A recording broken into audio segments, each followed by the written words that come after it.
오늘의 주요 뉴스입니다. 어제 하루 코로나19 신규 환자는 454명으로 이틀째 400명대를 기록했지만 여전히 감염 우려 상황이 지속하고 있습니다. 방역당국은 현재 접종 속도를 고려하면 이번 주 중에 1차 접종 1,000만 명 완료가 확실시 된다고 밝혔습니다. 최근 감염 확산세가 꺾인 인도는 백신 접종에 총력을 기울이고 있습니다. 봉쇄 조치도 부분적으로 해제했지만 여전히 확진자가 많이 발생해 불안감은 계속 이어지고 있습니다. 미 식품의약국 FDA가 18년 만에 알츠하이머 치매 치료제를 승인했습니다. 병의 근본 원인에 대응하는 신약으로는 처음인데 FDA 자문위원회가 승인을 권고하지 않은 약이어서 효능 논란이 예상됩니다. 아마존 CEO 베이조스가 다음 달 20일 블루 오리진의 유인 캡슐을 타고 우주 여행에 나섭니다.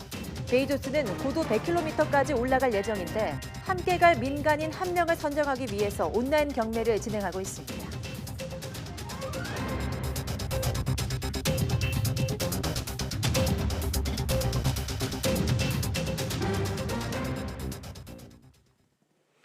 여러분 안녕하십니까? 6월 8일 사이언스 투데이입니다. 코로나19 신규 환자가 이틀째 400명대를 기록했습니다. 중앙방역대책본부는 오늘 0시 기준 국내 확진자가 454명 추가돼 누적 14만 5,091명이라고 밝혔습니다. 지역 발생은 435명으로 수도권에서만 275명이 확진됐습니다. 산발적 감염이 이어지면서 세종을 뺀 전국 16개 시도에서 환자가 나왔습니다. 숨진 사람은 1명 늘어 국내 사망 누적은 1,975명입니다. 위중증 환자는 3명 줄어 누적 149명이 됐고 완치 환자는 551명 늘어 격리 해제 누적은 13만 5,412명입니다. 백신 접종은 어제 하루 85만 5,642명이 받아 국내 1차 접종 누적은 845만 5,799명으로 인구 대비 16.5%에 달합니다. 2차 접종 누적은 229만 9,853명으로 집계됐습니다. 전해철 중대본 2차장은 지금의 접종 속도를 보면 이번 주 안에 전 국민의 20% 수준인 1,000만 명 이상이 1차 접종을 받을 것으로 보인다고 밝혔습니다. 다만 이틀 연속 신규 환자 400명대에도 감염 우려 상황은 여전하다고 진단했습니다. 전해철 2차장의 중대본 회의 모두 발언 직접 들어보겠습니다. 빠르고 안정적인 현재 접종 속도를 고려할 때 이번 주 중에는 전 국민의 20% 수준인 1,000만 명 이상에 대한 1차 접종이 확실시됩니다. 상반기 접종 목표인 1,300만 명을 이달 중순경 조기에 달성하고 이달 말까지는 1,400만 명 이상 접종도 가능할 것으로 예상됩니다. 본격 접종이 시작될 화이자 백신 등에 대한 현장의 접종 역량을 높이고 지자체의 자율성과 책임성 강화 등을 통한 접종 속도 제고로 3분기까지 3,600만 명에 대한 접종도 차질 없이 약속한 대로 이행하겠습니다. 정부는 코로나19가 기승을 부리는 상황에서 밀집도 분산 등을 위해 여름 휴가는 성수기를 피해 가족 단위로 소규모로 시기를 나눠갈 것을 권고했습니다. 이를 위해서 공무원들의 여름 휴가를 2주 앞당겼고 숙박시설은 4인까지로 예약을 제한했습니다. 이동호 기자입니다. 코로나19가 잦아들지 않고 있는 상황에서 여름 휴가철이 다가오고 있습니다. 정부는 안전한 휴가를 위해 성수기를 피해달라고 호소했습니다. 이번 여름 휴가는 7월 말, 8월 초 성수기를 피해 가족 단위 또는 소규모로 보내주시기를 바랍니다. 또 공무원과 공공기관은 여름 휴가 가능 기간을 7월 첫째 주에서 6월 셋째 주로 2주 앞당기고 2회 이상 분산 사용하도록 권장합니다. 일반 기업에 대해서도 휴가 분산을 요청하고 분산 운영 우수 기업에 대해서는 인센티브를 제공할 예정입니다. 휴양지나 휴양시설은 방역 관리자를 지정해 출입자 명부를 관리하고 케이블카 탑승 인원을 정원의 50% 이내로 권고합니다. 여름 휴가 장소 분산을 위해 빅데이터 기반으로 전국의 주요 관광지와 휴양지별 혼잡도를 5단계로 예측해 안내합니다. 피서객들이 몰리는 해수욕장의 방역 수칙도 강화합니다. 전국의 모든 해수욕장의 혼잡도를 신호등으로 표시하여 안내하고 이용객 밀집 해수욕장의 백사장 구획 준수, 파라솔 간격 유지 등으로 밀집도도 완화합니다. 숙박시설은 4명까지, 직계 가족은 8명까지 예약을 제한합니다. 이와 함께 휴가객이 몰리는 관광지 등에서도 쉽게 코로나19 검사를 받을 수 있도록 임시 선별검사소를 확대 설치할 예정입니다. YTN 이동호입니다. 코로나19 백신 접종을 한 사람이 숨질 경우 유가족 입장에서는 백신 관련성 여부를 의심하게 되는데요. 그래서 백신 관련 여부를 확인하려면 역학조사가 필요한데 그 문턱이 너무 높아서 개선이 필요하다는 목소리가 나오고 있습니다. 김민성 기자가 보도합니다. 지난 3일 전북 정읍 사택에서 숨진 67살 남성입니다. 아스트라제네카 백신을 맞은 지 일주일이 지나서였습니다. 평소 심혈관계 질환을 앓았지만 그래도 접종을 하는 게 더 유리하다는 말을 들었다가 예기치 못한 변을 당했습니다. 평소에 이미 심혈관 질환을 오랫동안 앓아오시면서 혈전 용해제랑 아스피린 같은 이미 혈전 방지제를 먹으면서 운동을 꾸준하게 해오시며 관리를 하셨고요. 돌아가시기 3일 전이죠. 3일 전부터 갑자기 극심한 피로감을 호소하시면서 유족들은 백신 이상 반응 여부를 판가름받고 싶었습니다. 그러나 경찰의 부탁으로 시신을 살핀 검안이는 방역당국에 남성의 사례를 신고하지 않았습니다. 자신은 검안만 할 뿐 백신 이상 반응 의심 신고를 할 의무는 없다는 겁니다. 저는 검안이사입니다. 고인분이 사망했는지 안 했는지를 하는 거지, 판단하는 거지. 그 보고 의무는 없으시다는 얘기죠? 네, 의무가 없어요, 저는. 애가 탄 유가족이 직접 신고해 후속 조치를 촉구하려 했지만 보건소는 이를 받아들이지 않았습니다. 검안이가 이상 반응 의심 신고를 해야 비로소 보건소가 나설 수 있다는 겁니다. 검안이가 판단을 했을 때 본인이 이건 코로나19 예방접종하고 이상 반응으로 사망을 했을 것 같다라고 진단을 하셨어야지 신고가 들어오게 되겠죠. 저희가 뭘 어떻게 할 수가 없다고요, 선생님. 그렇다면 검안이와 보건소 중 대체 어느 쪽 말이 맞는 걸까? 이에 대해 질병관리청은 검안이가 백신 이상 반응 신고를 하는 게 일반적인 절차지만 이와 별개로 검안이 신고 없이도 역학조사가 가능하다고 말했습니다. 역학조사는 신고가 된 사례들에 대해서 역학조사한다는 것은 아니거든요. 지자체장에 위임받은 보건소에서 판단할 수 있어요. 예방접종 컨트롤타워와 일선이 서로 엇박자를 내는 사이 유가족은 우선 부검을 진행했습니다. 백신 접종 후 이상 증상 의심 사례는 3만 4천여 건, 이 중 사망 사례는 지금까지 파악된 것만 200건이 넘습니다. 제대로 된 신고조차 이루어지지 못하고 있어서 저희 아버지와 같이 돌아가신 후에 면밀히 조사돼야 되는 부분이 이루어지지 않아서 너무 통탄스럽고 시민들이 백신에 대한 불필요한 의심과 불안을 떨어내는 것, 코로나19 종식을 위해 매우 중요합니다. 더불어 접종자 개개인의 죽음에 어떤 의문도 남지 않도록 하는 방역당국의 노력도 필요할 겁니다. YTN 김민성입니다. 서울시는 코로나19 장기화로 벼랑 끝에 몰린 소상공인을 구제하기 위해서 2조 원 규모의 긴급자금을 지원한다고 밝혔습니다. 지난 1월 8천억 원과 2월 1조 원에 이른 세 번째 지원으로 서울시는 종전의 무담보, 무종이 서류에 이번엔 추가로 무이자, 무보증료 혜택까지 더했다며 사무안심금융이란 이름을 붙였습니다. 이번 지원은 일반 사무안심금융, 저신용자 특별사무안심금융, 자치구 사무안심금융으로 나누어 이뤄집니다.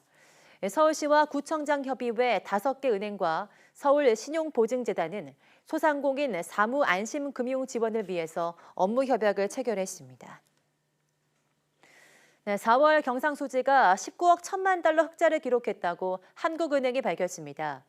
지난해 4월 코로나19 여파로 33억 달러 적자를 본 데 비해서 흑자로 전환했고 12개월 연속 흑자를 기록한 겁니다. 또 2018년 4월 14억 9천만 달러 흑자 이후 3년 만에 4월에 흑자를 기록했습니다. 이것은 계절적 배당 지급에 따른 본원 소득 수지 적자에도 불구하고 상품과 서비스 수지가 큰 폭으로 개선됐기 때문이라고 한국은행은 설명했습니다. 상품 수지는 45억 6천만 달러 흑자를 기록했고 수출은 521억 7천만 달러, 수입은 476억 1천만 달러로 각각 전년 동기에 비해서 46.9%, 36.7% 성장을 기록했습니다. 네, 일하는 노인이 늘면서 노인 1인당 소득은 10여 년 사이에 2배가 늘었습니다. 또 자녀에 의존하는 비중이 줄면서 노인 단독 가구가 많아지고 있습니다. 보도에 박홍구 기자입니다. 보건복지부가 3년마다 한 번씩 실시하는 노인 실태조사 결과가 발표됐습니다. 지난해 3월부터 11월까지 전국의 만 65세 이상 노인 만여 명을 조사한 결과 1인당 소득은 지난해 1,558만 원으로 지난 2008년에 비해 2배 이상 늘어난 것으로 나타났습니다. 소득 가운데 자녀가 주는 생활비나 용돈 같은 사적 이전 소득은 줄어든 반면 국민연금이나 기초연금 등 공적 이전 소득의 비중이 가장 컸습니다. 근로소득도 24%를 넘어 일하는 노인이 2008년보다 4배 가까이 증가한 것으로 나타났습니다. 경제활동을 하는 이유는 74%가 생계비 마련을 위해서라고 답했고 직종은 단순 노무직에 머무는 경우가 절반 가까이 됐습니다. 종사 직종별로 보면 농업 13.5%, 단순 노무직 48.7%, 판매 종사자 4.7%. 자신의 건강 상태가 좋다는 응답은 2008년 24%에서 49%로 2배 이상 높아진 반면 우울 증상 비율은 절반 이하로 떨어졌습니다. 건강에 대한 자신감이 커지고 노인의 83%가 취미와 오락 등 여가 문화 활동에 참여할 정도로 활동량이 늘면서 노인 단독 가구 비중은 78%에 달했습니다. 평균 수명이 증가하고 노년이 길어지고 있습니다. 이로 인해서 노인 부부 가구의 비율이 증가하고 또 자녀와 동거하는 비율이 크게 감소를 하고 있습니다. 보건복지부는 이번 조사에는 1953년부터 55년생까지 전후 세대가 처음으로 포함돼 이들의 자립적 성향이 반영됐다고 설명했습니다. 또 앞으로 이런 경향은 더욱 강해질 것으로 전망했습니다. 다만 75세 이상 고령층의 정부와 격차는 여전히 크고 가구당 소득을 기준으로 하는 노인 빈곤율은 40%대에 달해 여전히 경제협력개발기구 OECD 국가 중 가장 높은 수준이라고 밝혔습니다. YTN 박홍구입니다. 각종 공연과 전시회가 열리는 예술의 전당 지하에 가상화폐 채굴기가 설치돼 있던 것으로 확인됐습니다. 가상화폐 가격이 치솟자 30대 직원이 아예 몰래 장비까지 갖춰두고 투자 열을 올리고 있던 겁니다. 가상화폐 투자 열풍이 몰고 온 황당한 사건, 김주영 기자가 보도합니다. 서울예술의 전당 서해박물관 지하에 설치돼 있던 가상화폐 채굴기입니다. 컴퓨터 본체에 그래픽카드, 공기 순환기까지 겉모습은 허술해 보이지만 갖출 건 다 갖춘 유명 가상화폐 이더리움 채굴기입니다. 한글 주제 특별전이 한창이던 지난해 말 예술의 전당 전기실에서 일하는 30대 직원이 설치한 겁니다. 휴대전화와 컴퓨터를 연결해 인터넷을 사용했고 밤새 채굴기를 돌리는데 들어간 전기비도 만만치 않았습니다. 이렇게 얻은 가상화폐는 모두 60여만 원어치. 전기 담당 직원들만 주로 오는 곳인데다 내부 CCTV까지 없어 누구도 은밀한 채굴 작업을 알아채지 못했습니다. 지하실이라는 그 사람의 인적이 드문 곳에서 본인들의 이익을 취하기 위해서 가상화폐의 한 종류 이더리움을 채굴했던 그런 사건으로 봐주시면 좋을 것 같습니다. 대범하게 직장에서 가상화폐를 캐던 30대 직원 A씨는 결국 순찰 직원들에게 2달 만에 덜미를 잡혔습니다. A씨는 팔기 위해 장비를 가져왔다가 가상화폐 시세가 급등하자 채굴을 하게 됐다고 해명했습니다. 예술의 전당 측은 회사 물품과 전기 무단 사용 등을 이유로 A씨에게 정직 2개월의 중징계를 내렸고 A씨가 쓴 도둑전기료 30만 원도 모두 환수했습니다. 한 30대 직장인의 빗나간 일탈일 수도 있겠지만 자산 증식을 위한 가상화폐 투자 열풍이 어느 정도인지 엿볼 수 있는 씁쓸한 우리 사회의 단면이란 지적도 나옵니다. YTN 김주영입니다. 네, 지난달 국내 가상화폐 투자자들의 거래소 애플리케이션 사용이 주춤해진 것으로 나타났습니다. 모바일 빅데이터 플랫폼 기업 IGA웍스에 따르면 안드로이드 기준 전체 성별 연령대의 5월 월간 업비트 앱 총 사용 시간은 7,704만 6,641시간으로 1인당 평균 43시간 21분 45초였습니다. 한 달 전인 지난 4월과 비교하면 1.5% 증가하는 데 그쳤습니다. 거래소 업계 2위인 빗썸도 지난달에는 사용 시간이 4월보다 16.7% 줄었습니다. 가상화폐 대장격인 비트코인은 4월 중순까지만 해도 한때 개당 가격이 8천만 원을 넘었으나 지난달 31일 4,376만 1,000원으로 급락했습니다.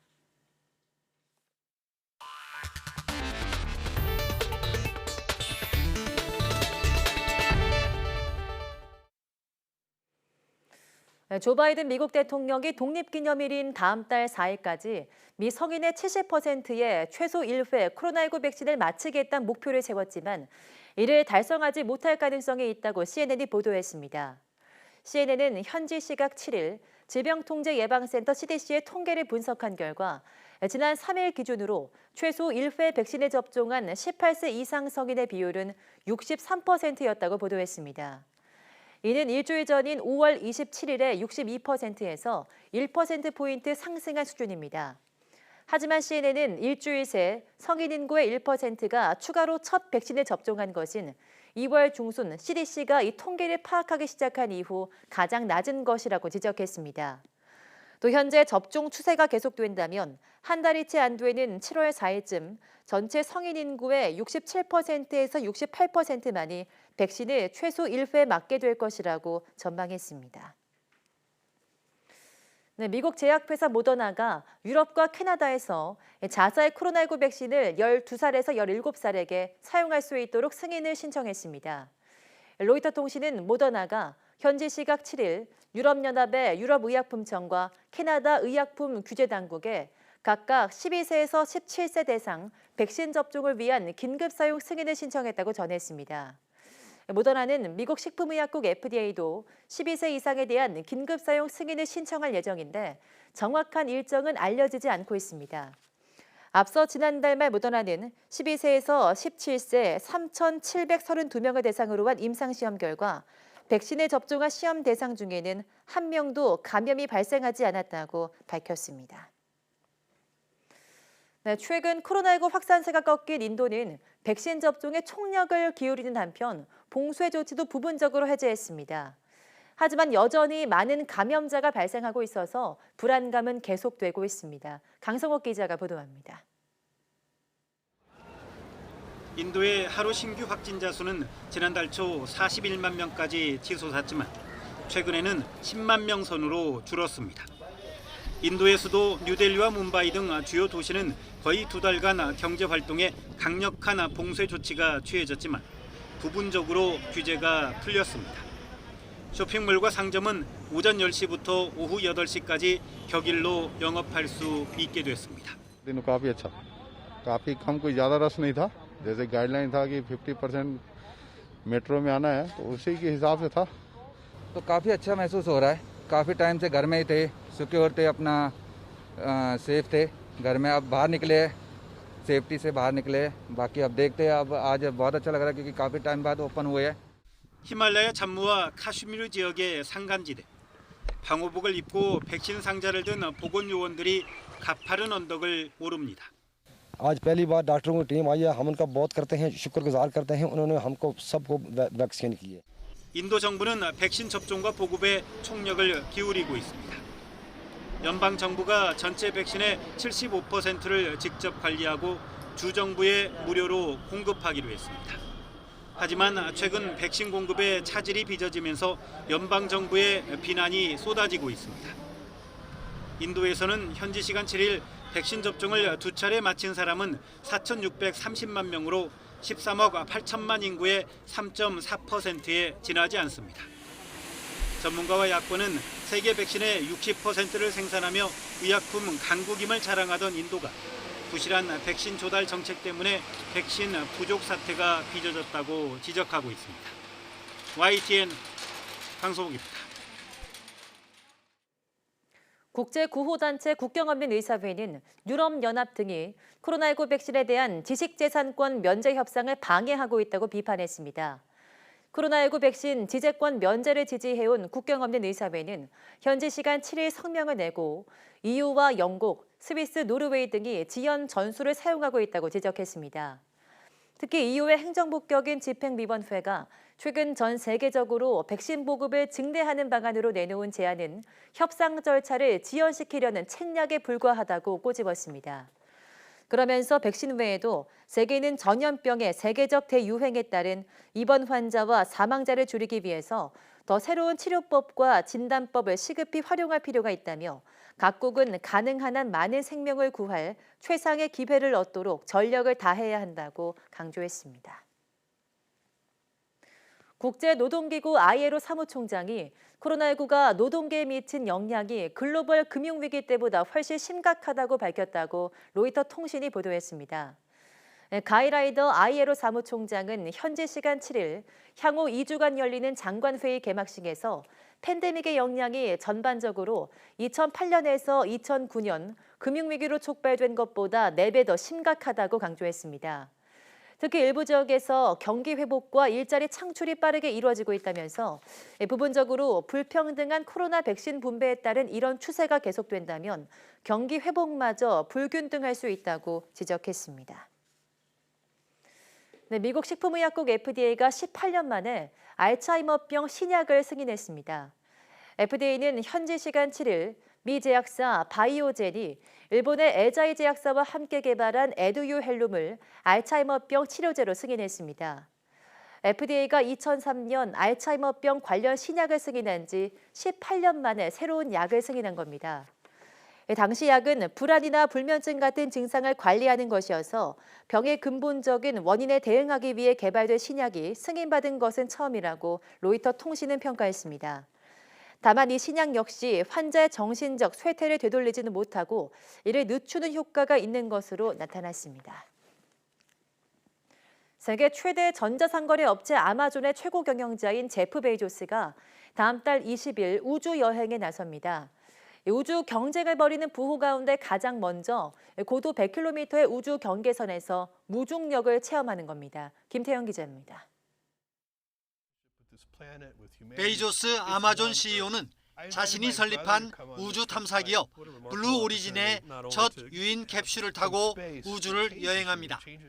베이조스는 인스타그램에 5살 때부터 우주 여행을 꿈꿔왔다면서 7월 20일 내 형제와 우주에 갈 것이라는 글을 올렸습니다. 이번 여행을 함께하는 형제는 남동생 마크입니다. 베이조스 형제가 탑승하는 뉴 셰퍼드 유인 캡슐은 높이 18m의 로켓과 돔 모양의 우주선으로 구성됩니다. 승객 4명을 실은 캡슐은 지구 대기권과 우주의 경계선인 고도 100km 카르만 라인에서 10분 정도 떠 있는 준궤도 우주여행을 할 예정입니다. 7월 20일은 바로 1969년 아폴로 11호가 달에 착륙한 날입니다. 당시 5살의 베이조스는 TV로 생중계된 장면을 보고 우주의 꿈을 키웠습니다. We know a lot now about the moon that we didn't know back in the Apollo days, or even really just 20 years ago. One of the most important things we know about the moon today is that there's water there. It's in the form of ice. It's in the permanently shadowed craters on the poles of the moon. 블루 오리진은 베이조스와 함께 우주에 갈 민간인 1명을 선정하는 온라인 경매를 진행하고 있습니다. 응찰 가격은 현재 $280만, 30억 원대까지 올라갔는데 오는 12일 최종 낙찰자가 결정됩니다. 베이조스는 우주사업 경쟁자인 스페이스X의 일론 머스크와 버진 갤럭틱의 리처드 브랜슨보다 먼저 우주로 향합니다. 예고한 대로 다음 달 5일 아마존 CEO직에서 물러나는 베이조스에게는 잊지 못할 은퇴 기념 여행이 되는 셈입니다. YTN 김태현입니다.